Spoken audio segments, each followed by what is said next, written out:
याकूब का आम खत बाब 4। तुम में लड़ाइयाँ और झगड़े कहाँ से आ गए? क्या उन ख्वाहिशों से नहीं जो तुम्हारे अज़ा में फसाद करती हैं? तुम ख्वाहिश करते हो और तुम्हें मिलता नहीं, खून और हसद करते हो और कुछ हासिल नहीं कर सकते। तुम झगड़ते और लड़ते हो, तुम्हें इसलिए नहीं मिलता कि मांगते नहीं।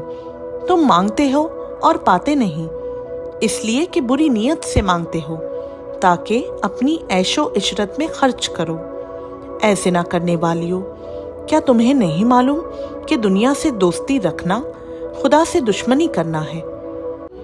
बस जो कोई दुनिया का दोस्त बनना चाहता है वो अपने आप को खुदा का दुश्मन बनाता है।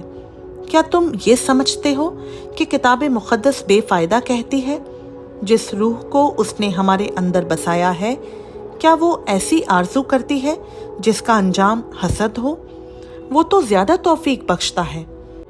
इसीलिए ये आया है कि खुदा मगरूरों का मुकाबला करता है, मगर फिरौतनों को तौफीक बख्शता है। बस खुदा के ताबे हो जाओ और इब्लीस का मुकाबला करो तो वो तुमसे भाग जाएगा। खुदा के नज़दीक जाओ तो वो तुम्हारे नज़दीक आएगा। ऐ गुनहगारों, अपने हाथों को साफ करो, और ऐ दो दिलों, अपने दिलों को पाक करो। अफसोस और मातम करो और रो। तुम्हारी हंसी मातम से बदल जाए और तुम्हारी खुशी उदासी से। खुदा उनके सामने फिरौतनी करो, वो तुम्हें सरबुलंद करेगा। ऐ भाइयों, एक दूसरे की बदगोई ना करे। जो अपने भाई की बदगोई करता या भाई पर इल्ज़ाम लगाता है, वो शरीयत की बदगोई करता और शरीयत पर इल्ज़ाम लगाता है। और अगर तू शरीयत पर इल्ज़ाम लगाता है तो शरीयत पर अमल करने वाला नहीं, बल्कि उस पर हाकिम ठहरा।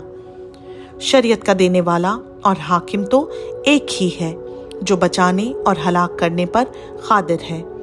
तू कौन है जो अपने पड़ोसी पर इल्ज़ाम लगाता है?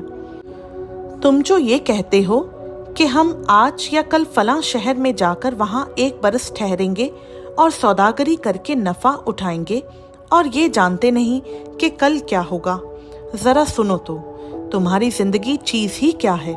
बुखारात का सा हाल है, अभी नजर आए अभी गायब हो गए।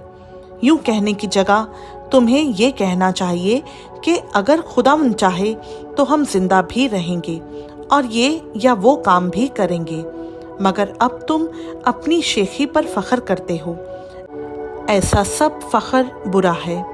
बस जो कोई भलाई करना जानता है और नहीं करता, उसके लिए ये गुनाह है। खुदा उनका पाक कलाम का पढ़ा, सुना, समझा और कबूल किया जाना हम सबों के लिए बाइस बरकत हो। आमीन।